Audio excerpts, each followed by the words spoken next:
सभी मित्रों को नमस्कार। मित्रों राम राम। एक बार फिर से स्वागत है आपका राजधानी यूट्यूब चैनल पर।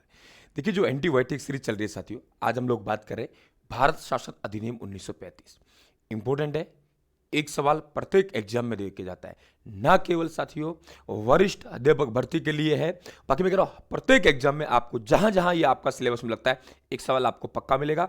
इतना बढ़िया तरीके से आपको शॉर्ट में समझा के जाऊंगा, सवाल भी गलत नहीं जाएगा, समझ में भी आएगा और मित्रों समय भी नहीं लगेगा। आइए, आप सभी का स्वागत है। भारत शासन अधिनियम 1935। मित्रों, मैंने आपको 1919 के अधिनियम में एक बात की जिक्र की थी और 1919 के अधिनियम में मैंने ये बात कहा था कि यहां एक प्रावधान किया गया था कि 10 साल बाद एक वैधानिक आयोग आएगा। भाई ऐसा है कि जो 1919 का अधिनियम बना रहे हैं ब्रिटिश भारत के लिए, उसकी जांच के लिए 10 साल बाद एक आयोग आएगा। ठीक है, 1919 का अधिनियम जो 1921 में लागू हुआ, तो समय से पहले ही एक आयोग का गठन हुआ, क्योंकि यहां पे अंग्रेजी आप लोगों से शासन है, ब्रिटिश शासन के खिलाफ साथियों कहीं आक्रोश पैदा हो रहा था। उस आक्रोश को दबाने के लिए, भारतीयों को गोली देने के लिए क्या गोली दी गई बताऊंगा आप लोगों को साथियों, कि एक वैधानिक आयोग का गठन किया गया और ये आपके साइमन कमीशन के रूप में यहां आएगा। साइमन कमीशन मैंने पढ़ाया है आपको। साइमन कमीशन इसलिए नाम रखा गया है क्योंकि ये 7 सदस्यीय आयोग है और इसके अध्यक्ष है सर जॉन साइमन हैं। तो जॉन साइमन होने के कारण इसे साइमन कमीशन कहा गया। मित्रों, गठन की बात करें 8 नवंबर 1927। यदि आपसे पूछे कि साइमन आयोग कौन से अधिनियम के तहत आया, 1919 के अधिनियम के तहत आया, क्योंकि वहीं पर एक प्रावधान किया गया था कि ठीक है, वहीं पर एक प्रावधान किया गया था, ये ध्यान रखें आप लोग कि एक वैधानिक आयोग आएगा। अब इसका गठन पूछे आप लोगों से, तो गठन हुआ है इनका 8 नवंबर 1927 को। कांग्रेस ने इसका भरपूर विरोध किया साथियों अधिवेशन में, क्यों अधिवेशन दिसंबर में होगा। भारत कब पहुंचा? 3 फरवरी 1928 को। क्लियर कर लेना, भारत पहुंचने की तिथि अलग है और गठन की तिथि अलग है। कहीं आप सोचो गुरुजी ने गलत करवा दिया। नवंबर 1927 में गठन हुआ, भारत पहुंचा 3 फरवरी 1928 को। हमने विरोध किया, हमने कहा भाई ऐसा है, साइमन कमीशन वापिस जाओ, साइमन कमीशन वापिस जाओ, साइमन कमीशन वापिस जाओ, साइमन कमीशन वापिस जाओ, साइमन कमीशन वापिस जाओ। तो यहां पे एक कमेटी गठन किया गया, उसका नाम है साइमन कमीशन वापिस जाओ।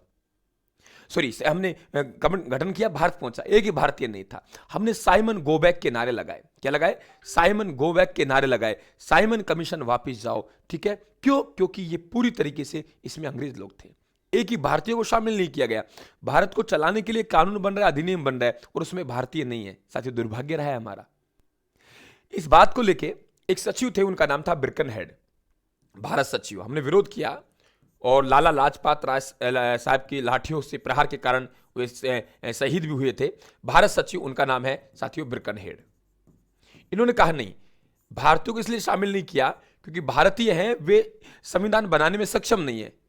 साथियों, हमें चुनौती थी, उस चुनौती को स्वीकार किया मोतीलाल नेहरू ने। मोतीलाल नेहरू ने एक 10 सदस्यीय कमेटी का गठन किया और वे ध्यान रखना, उसे नेहरू कमेटी कहते हैं।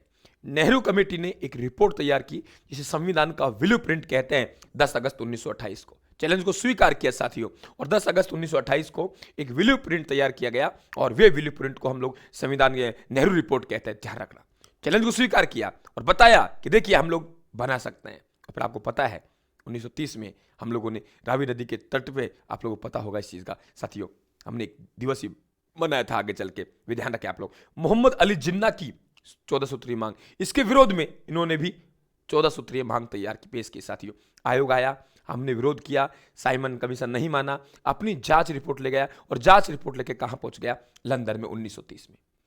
संसद समक्ष रखेंगे साथियों। उससे पहले चाहते हैं यार भारतीयों को शांत कैसे किया जाए, क्योंकि इसमें तो एक भी भारतीय नहीं है। क्या कहा? क्योंकि इसमें तो एक भी भारतीय नहीं है, तो एक भी भारतीय नहीं है तो इनको संतोष कैसे दिला जाए साथियों? बोले ऐसे करते हैं, एक राउंड टेबल पे वार्ता करते हैं, उसमें हम भारतीयों को शामिल कर लें, देसी रियासतों के लोगों को शामिल कर ले, कांग्रेस के लोगों को शामिल कर ले और ब्रिटिश प्रतिनिधि शामिल हो जाए साथियों। उसके लिए राउंड टेबल पे गोलमेज सम्मेलनों का आयोजन हुआ, 3 गोलमेज सम्मेलन, और उसमें रिपोर्ट तैयार हुई कि हमें 1935 का अधिनियम बनाना है, आगामी अधिनियम बनाना है। कब बनेगा अभी ये कहना बाकी है, ठीक है, अधिनियम बनाना है साथियों। एक श्वेत पत्र प्रकाशित हुआ। क्या हुआ? श्वेत पत्र। और उस श्वेत पत्र की जांच के लिए एक लिन लिथगो कमेटी, लिन लिथगो की अध्यक्षता में एक कमेटी का क्या किया? गठन किया। फाइनल जांच दिया साथियों, और ब्रिटिश संसद के समक्ष रखा गया। ब्रिटिश संसद ने उसे पारित कर दिया, और वही अधिनियम क्या बनेगा? 1935 का अधिनियम बनेगा। क्या कहा मैंने? वही अधिनियम क्या बनेगा? 1935 का अधिनियम बनेगा। क्लियर हुआ? वही अधिनियम क्या बनेगा? 1935 का अधिनियम बनेगा। ध्यान रहे आप लोगों को। तो 1935 का अधिनियम वे अधिनियम मित्रों जो एक प्रस्तावना रहित अधिनियम था, क्योंकि इसमें प्रस्तावना को नहीं जोड़ा गया था। प्रस्तावना 1919 के अधिनियम की ही प्रस्तावना को यहां तो प्रस्तावना रहित अधिनियम कहते हैं। ब्रिटिश संसद के द्वारा अब तक बनाया गया सबसे बड़ा साथियों आप लोगों के कानून था, नियम था, हम सबसे लंबा एवं विस्तृत दस्तावेज कह सकते हैं 1935 का अधिनियम। कैसे बना आपको बता दिया, और 1935 का अधिनियम में क्या प्रावधान किया उसकी बात कर रहा हूं। 321 अनुच्छेद 14 भाग 10 अनुसूची साथियों, और इसमें से बहुत कुछ हमारे संविधान में आज भी है, बहुत कुछ संविधान में आज भी है। और आजादी के बाद में संविधान लागू होने तक जो भारत की व्यवस्था चली साथियों, उसके लिए प्रावधान किया गया था 1935 का अधिनियम के तहत चलेगी। तो सबसे लंबा और विस्तृत दस्तावेज 321 अनुच्छेद 14 भाग 10 अनुसूची भारत शासन अधिनियम 1935 में थी। जबरदस्त बड़ा कानून था साथियों। प्रांतों में द्विवेद शासन व्यवस्था को समाप्त और केंद्र में लागू। आपको पता होगा इस बात का, मैंने बताया आप लोगों को कि प्रांतों में 1919 के अधिनियम के तहत द्विवेद शासन व्यवस्था लागू की गई थी। विषयों को दो भागों में बांटा गया था। एक विषय वे जो आरक्षित विषय हैं, और दूसरे विषय वे साथियों जो स्थानांतरित विषय हैं। स्थानांतरित विषय और आरक्षित विषय, गवर्नर अपने पास जो विषय रखे जिनके विधान मंडल के प्रति उत्तरदायी नहीं थे, वे आपके आरक्षित इंपोर्टेंट विषय आरक्षित में थे, और वे स्थानांतरित। ध्यान रखना। तो प्रांतों में असफल हो गई साथियों, ये ध्यान रखें आप लोग, और या इसे लागू किया गया था।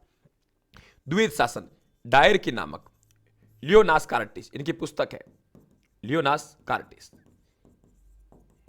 नाम क्या है? डायर की। समझ गए इस बात को? केंद्र एवं इकाइयों के मध्य शक्तियों का विभाजन, जो आज मित्रों हम लोग 3 सूचियां पढ़ते हैं, संघीय सूची, राज्य सूची, समवर्ती सूची, उन सूचियों का जन्म हुआ ये यहीं इसी अधिनियम से हुआ था। संघीय सूची में 59 विषय थे उस समय, राज्य सूची में 54 और समवर्ती सूची में 36 विषय। वे विषय जिन पे कानून केंद्र सरकार बना सकती है, संघीय सूची। वे कानून जिन पे कानून राज्य सरकार बना सकती है, राज्य सूची। वे कानून जो दोनों मिलकर बनाए, ना केंद्र के पास है ना राज्य के पास है, दोनों मिलकर बनाए, विवाद की स्थिति में संसद ऊपर आ जाएगी, ठीक, केंद्र ऊपर आ जाएगा, तो वे समवर्ती सूची। ऐसे कुछ बचे हुए विषय जो तीनों विषयों में नहीं है, आज हमारी संसद के पास है, और उस समय किसके पास थे? गवर्नर जनरल के पास। ऐसे विषयों को हम क्या कहते हैं? अवशिष्ट विषय कहते हैं। ऐसे विषयों क्या कहते हैं? अवशिष्ट विषय कहते हैं। क्या कहते हैं? अवशिष्ट विषय। तो अवशिष्ट विषय किसके पास रखे गए? गवर्नर जनरल के पास। वर्तमान में किसके पास है? संसद के पास। क्लियर समझ लेना आप लोग। तो यह सूची भी यहीं से निकल के सामने आई। और क्या हुआ 1935 का अधिनियम में? अखिल भारतीय संघ की स्थापना।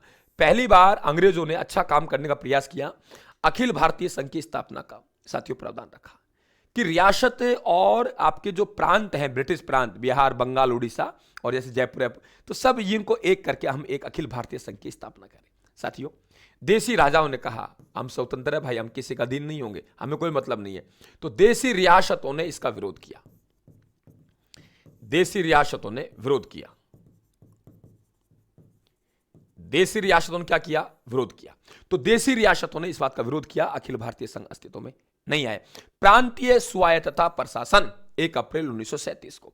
आपने सर ये क्या है? देखिए, हमारे पास यहां केंद्र है, यहां ऐसे ब्रिटिश संसद है, ब्रिटिश संसद, और ब्रिटिश संसद के नीचे फिर केंद्र है, और केंद्र के नीचे प्रांत है। ब्रिटिश संसद, केंद्र, और केंद्र नीचे प्रांत। ब्रिटिश संसद, केंद्र, और केंद्र के नीचे क्या है? प्रांत है। अब क्या कहा? ब्रिटिश संसद के सीधे नियंत्रण में है प्रांत। अब बात यहां कहिए ना, हम आपसे कहेंगे ना, इसको खत्म करिए ना केंद्र को आप लोग, प्रांतीय स्वायत्तता। तो प्रांतीय स्वायत्तता की भी क्या हुई? स्थापना 1 अप्रैल 1937 को। मित्रों, संघीय न्यायालय की स्थापना 1 अक्टूबर 1937 में यहीं से हुई। आपने सर नाम संघीय न्यायालय क्यों रखा है? सर्वोच्च न्यायालय नाम क्यों नहीं रखा? क्योंकि उस समय सर्वोच्च नहीं था, क्योंकि इसकी अपील है प्रीवी काउंसिल लंदन में की जाती थी।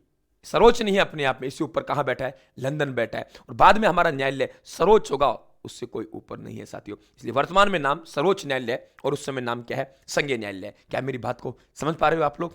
क्लास को शेयर करना है, लाइक करना है साथियों, हौसला बढ़ाना है। पीडीएफ टेलीग्राम पे डालूंगा, हो सकता है 2-4-5 घंटे आगे पीछे हो जाए, क्योंकि मुझे भी कई बार ऑफिस निकलना पड़ता है क्लास रिकॉर्ड करके। तो मित्रों आप थोड़ा इंतजार करेंगे इस बात का, ठीक है। हाँ, 1 अक्टूबर 1937 को एक मुख्य न्यायाधीश, 6 अन्य न्यायाधीश, और प्रथम मुख्य न्यायाधीश कौन है? Sir Maurice Gwyer. ध्यान रखें आप लोग साथियों, क्लियर। तो संघीय न्यायालय की बात करेंगे हम लोग यहाँ पे। आगे बात करें, जो कलकत्ता वाला न्यायालय था। संघीय लोक सेवा आयोग एवं प्रांतीय लोक सेवा आयोग की स्थापना मित्रों 1923-24 में ली कमेटी का गठन किया गया था। और बताया मैंने आपको, ली कमेटी की सिफारिश पर 1926 में केंद्रीय लोक सेवा आयोग का स्थापना की गई।